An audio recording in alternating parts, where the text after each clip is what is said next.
Good afternoon and welcome to Corn on the Call, the podcast home for your normal Corn Belters. Thank you to Blono Pizza Co. for hosting this podcast at their location in Normal, Illinois. On today's episode, we're talking about how the Corn Belters are trying to turn things around and trying to get themselves on a hot streak after 2 straight wins heading into this week's set of games. We are your hosts, Blake Borgart, Braden Fogerson, and Megan Ruger-Smith. We are all excited to be here today to talk a little bit about the change in the Corn Belters we've seen so far. The thing that I'm most excited for is that the family's all back in town. All three of us are here for the first time in, 3-4 weeks now? So that should definitely make for some more interesting takes, make for a little bit of diversity in the conversations that we're going to have coming up. Yeah, I certainly appreciate it. I was just spending 30 minutes trying to make sense of the first half of the season for the Corn Belters last week, so I'm glad to be able to have both of you in there to be able to also look out and see what's going on with the Corn Belters and what you can make of how the season's going. All right, well, I'm definitely glad to be back, and I think we should talk about the last 2 games that the Corn Belters played. They had, on July 10th,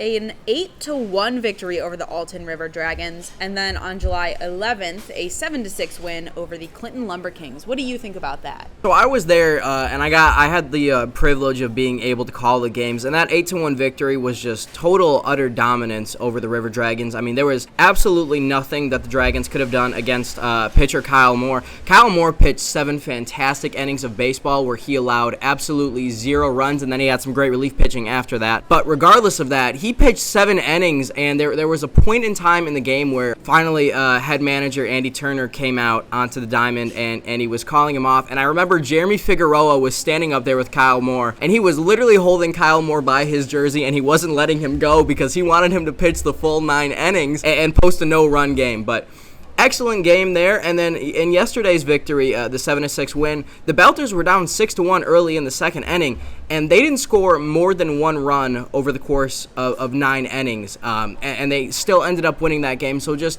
an excellent job by them to rally and find some chemistry late in that game, and just sort of get themselves back on track to sniffing the playoffs come August, as they're only 5 games under 500 now. And for being only a few games under 500, they are 14-11 in conference play, which is super important because there are a lot of power teams in our conference, and knowing that you do well against teams that you're going to see a lot more often, or maybe early on in the postseason, knowing that you have the upper hand there is super important. And they are on a win streak of 2, which, although it seems small with baseball, even just 2 games can build a lot of momentum for a team. And we have seen the Corn Belters try to put things together and continue building momentum, and then sometimes losing it. And hopefully, as we kind of near the end of the season, the Corn Belters can build off the successes that they've had, especially against such a powerful team like the River Dragons. Well, you guys are saying 2-game win streak, and I know that anyone that's watched Major League knows that it takes 3 games to start an actual technical winning streak, but they're on a good start. I would just say that they have to continue to build on what they've had. They had some home cooking these past few games as well, which helps. We talk about it a lot, that the Corn Belters are so good at home.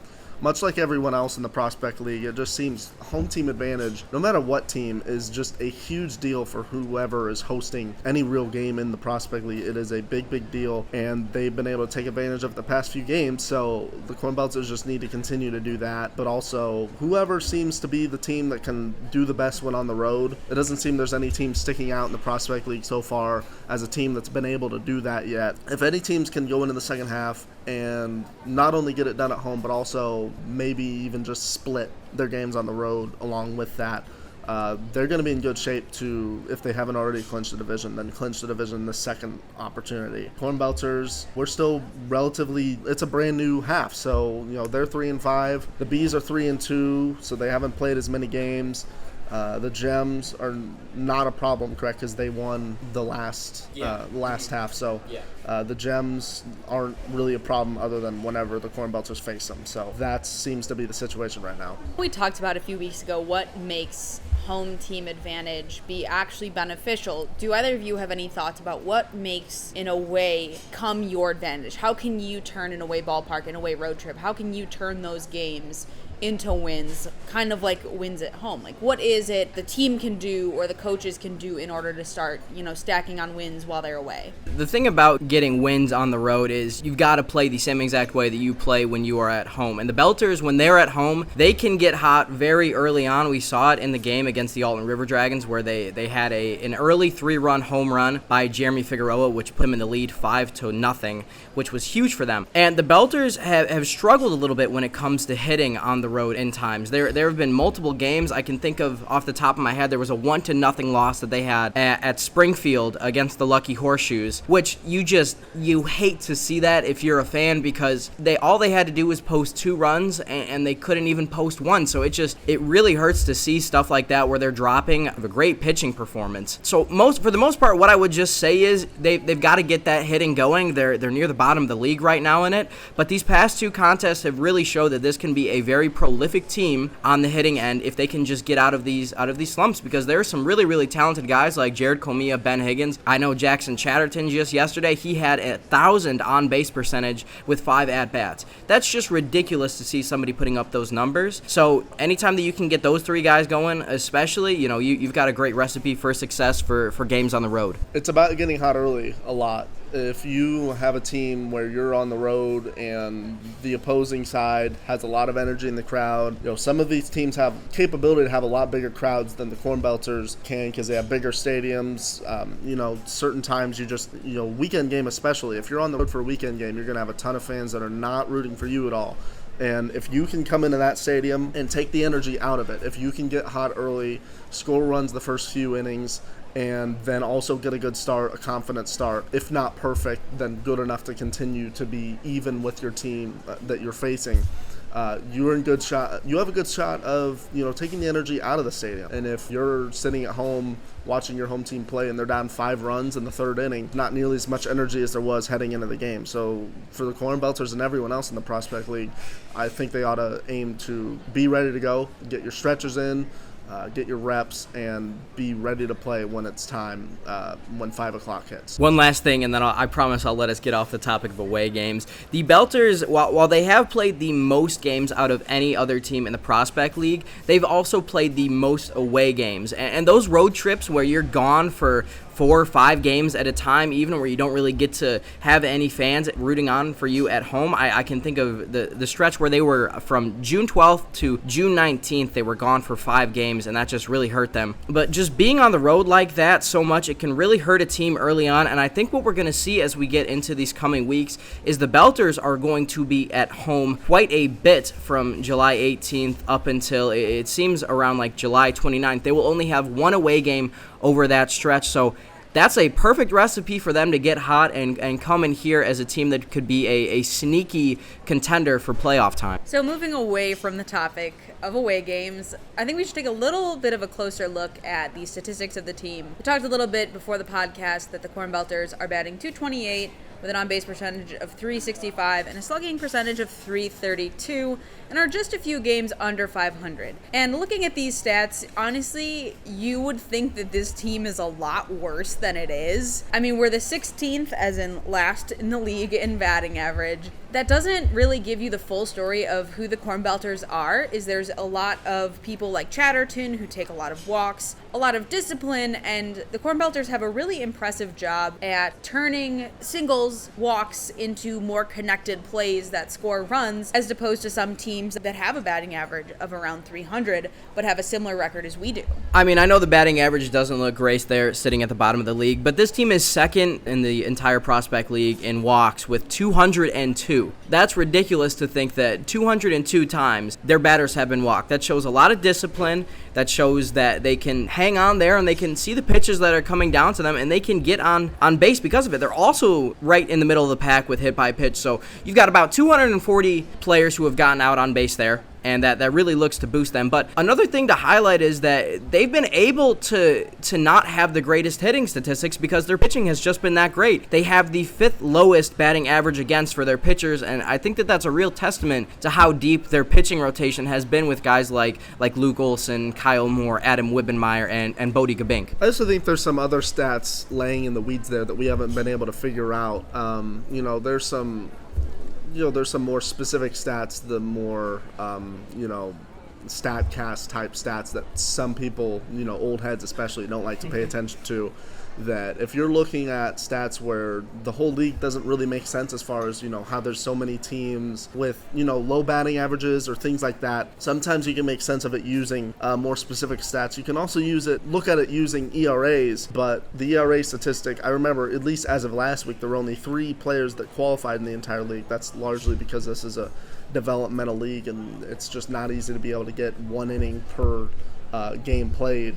That you can't be able to really look at a leaderboard of who really has the best ERAs, because there's only 3 players that have been phenomenally able to eat innings enough to qualify, so we can't really get a gauge on stats like that, and as well as the fact that some people don't pay attention to more extreme statistics. So I got a question for you guys really quickly, just to diverge off of that topic. You mentioned it, developmental league, and I feel like a broken record saying that so many times because we talk about it so often on this podcast. Who do you feel over the course of this season has come in and developed the absolute most out of anyone else? Because we're about 3/4 of the way through the season now, so I feel like it's time to start writing down some of these report cards on these guys before they start heading back to school, hopefully come the fall. So I'm going to sound like a broken record here talking about Jackson Chatterton as a fellow Bradley student. It was interesting because there have been quite a couple of games he started in center field, with Figueroa being a later addition to the team and Sailors and Chatterton being the major leadoff hitter for Corn Belters. We've seen him.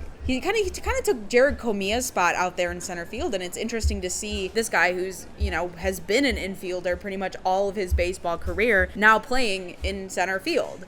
And so it's interesting to see the change in his position, and obviously going from an infield position to an outfield position is very different, and it requires a lot of different skills, and I think it's something to notice how this team can shift around their players and give them a chance to learn a different position and bring that knowledge back to their university in case of a pinch situation where this player can go, we're missing a few outfielders due to injuries, let me step in.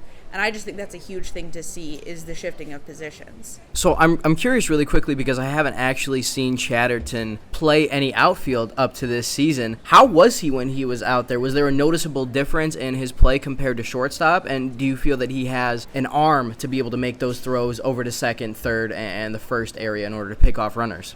From what I saw, I definitely do think he has the arm for it. When you watch Chatterton play at short or second base, he's a very active player. He's one of those guys that doesn't really stand still. He's kind of always not fidgeting, but he's always adjusting, always moving his position where he thinks the ball might go. And he was a little more still out in center field, which is such an interesting dynamic change from his constant motion in the infield. But in the outfield, he looked really focused on the pitcher, because he's right behind the pitcher, and was just waiting for it. And I've definitely seen, you see even from the throws he does from shortstop, that he has an arm. Yeah. And I definitely think it is impressive to see him have such control over the pitch or over the throw, even at a different position. I definitely do think he's been a decent center fielder. I would like to give my vote to Cy Kerber. Kerber, he's in the group of people with not a great average, a 248. But he's a catcher/first baseman, which means that's a position you're not necessarily looking for high averages for, as long as you can get some power, as long as you can get a lot of extra base hits. He has a lot of those. He's got 7, he's got 7 doubles. He's got 24 RBIs, so he's driving in a lot of runs. He's tied for the most with Ben Higgins in that department. But we've seen him play catcher as well.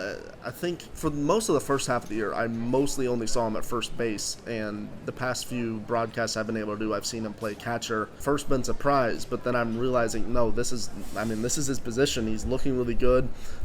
He has the arm to be able to make those throws across the diamond to third to second, and have enough time to get an out quite a bit of times, and at least a good enough percentage for the prospect league where people steal a lot.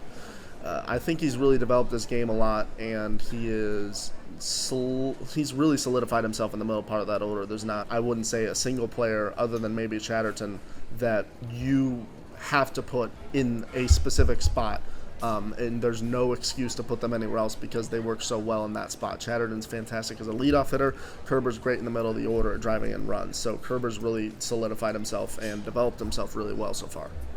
For me personally, if I had to say someone who I feel has improved the absolute most this season would be Xavier Watson. And Watson came in this season early on and he was batting .087 at one point, I think it was, which was atrocious. I'm not going to lie. He was bottom on the team in batting average. It did not look good, but he has slowly but surely brought himself back up, batting just under 200 now. He's got a 260 on base percentage. And the thing about Watson is he is so talented on the defensive end that if he can just piece it together on the offensive end of things, he would be an absolute stud for the Corn Belters and for the University of Illinois when he goes back there in the fall. And I think that he's really put everything together enough right now to start seeing the ball a little bit better and get some experience against some other college pitchers that, as he's going into his junior year, he's going to be looking like a very well-rounded player, and him alongside Jared Comia is going to make for a very, very exciting Illini team coming up in the future. So another age-old debate in baseball is stolen bases. It's always the question of, is it worth attempting to steal a base and get caught stealing? Is that extra base maybe worth the potential out? Huge debate. I mean, I know as a Cubs fan, we talked about it a lot in 2016, was like, why should we steal bases? Is it hurting more than it's helping?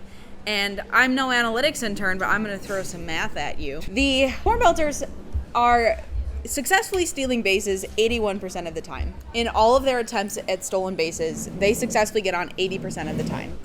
They are 5th in overall stolen bases with 93 and are 2nd in caught stealing, which means that they are still attempting despite being 2nd in caught stealing. And it has worked so well for the Corn Belters, and it's not something you see so much. I know the Nationals were a team that did that a few years ago with Trey Turner. They had a lot of quick guys that would just take bases and keep taking bases, and it's not something you see, especially in a game. Now, 2020 MLB is a lot more power hitting focused, but the Corn Belters are doing a stellar job of stealing bases. I mean, I know Chatterton, Figueroa are very fast on the bases. And it's also fascinating to see kind of the 2nd through 5th hitters also stealing. That's not usually something you see out of a cleanup or 3-hole guy, but the Corn Belters are honestly just going for it, and it's so fascinating to see them be this successul at it. I think that that's more of a testament to head coach Andy Turner and assistant manager Chris Hawkins than anything. When you're a manager, when you're a coach, and you're out there on the bases, you have to play to your team's strengths. To put it that simply.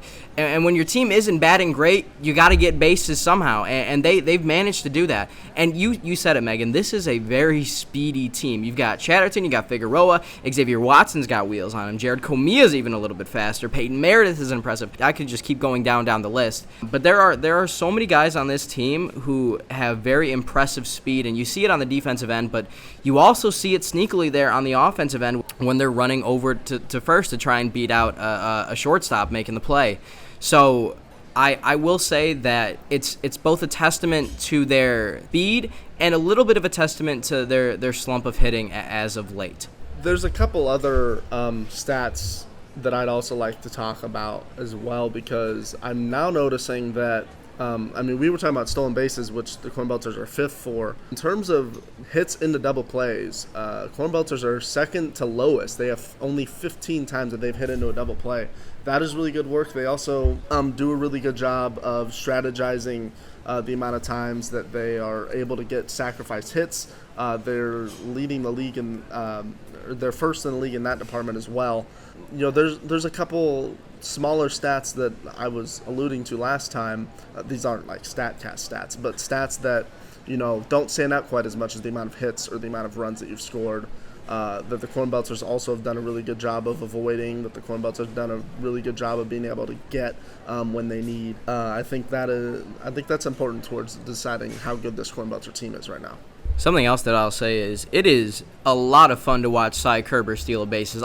And pitchers always look him off because I think he's a little bit of a bigger guy compared to a guy like Chatterton, but he is sneaky fast, and he is able to get a great first step and lead off, and by the time the catcher usually is fielding the ball, he's more than halfway over to second, which puts them in a very peculiar position in attempt to pick him off. But he's a very successful base stealer, and I'm sure that he's a very large contributor on this team in that regard.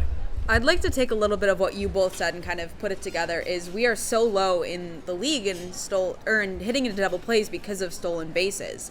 Is by the leadoff hitter of the inning getting on first and then taking second, that eliminates a ground out double play. And that is huge for the Corn Belters, especially because they have such a low team batting average, is avoiding getting into double plays and avoiding getting more outs.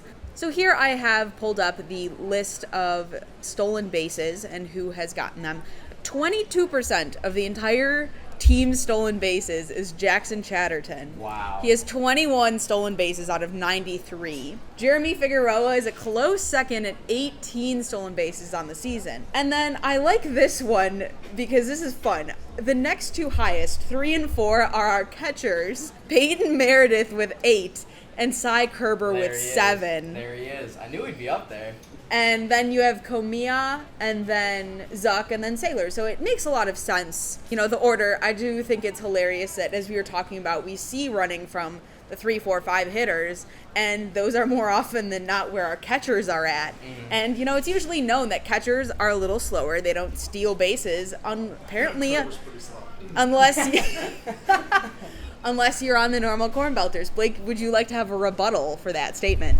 I'm such a Cy Kerber believer.